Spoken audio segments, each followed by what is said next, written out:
దర్శన్కి file కనిపించకపోవడంతో శరణ్యకి phone చేస్తాడు. Saranya, office file ఒకటి కనిపించడం లేదు అని చెప్పి అంటూ ఉంటే, అక్కడ బెడ్ ల్యాంప్ దగ్గరే పెట్టానండి అని చెప్పి శరణ్య అంటూ ఉంటుంది.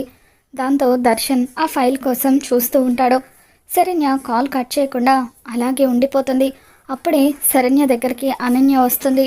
చూడు, ఇంతకుముందు నువ్వు ఎలా ఉండేదానివో అలాగే ఉండు, ఎక్స్ట్రాలు చేయకు అని చెప్పి అంటూ ఉంటే, అప్పుడు శరణ్య అనన్యతో మాట్లాడుతూ, చూడు, నేను ప్రెగ్నెంట్ని కాకపోయినా నేను ప్రెగ్నెంట్నని ఇంట్లో వాళ్ళందరినీ కూడా నమ్మించావు. నీకు లేని ప్రెగ్నెన్సీని ఉందని చెప్పి నన్ను దారుణంగా మోసం చేశావని చెప్పి శరణ్య అనన్యతో అంటూ ఉంటే, అప్పుడు శరణ్య ఫోన్ లైన్లోనే ఉండడంతో దర్శన్ ఆ మాటలన్నీ కూడా వింటూ ఉంటాడు.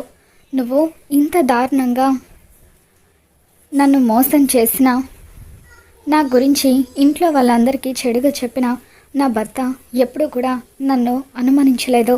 ఆయన దేవుడు, ఏదో ఒకరోజు ఖచ్చితంగా ఆయన నన్ను అర్థం చేసుకుంటారు అని చెప్పి శరణ్య అనన్యకు వార్నింగ్ ఇస్తూ ఉంటుంది. ఇక దాంతో శరణ్య తప్పులేదన్న విషయం తెలుసుకున్న దర్శన్ కన్నీళ్లు పెట్టుకుంటూ ఉంటాడు.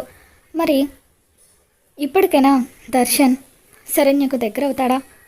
మరి రాబోతున్న ఎపిసోడ్లో ఏం జరగబోతుందో మళ్ళీ మేము ఛానల్లో తెలుసుకుందాం. ఈ వీడియో మీకు నచ్చినట్లయితే తప్పకుండా లైక్ చేయండి.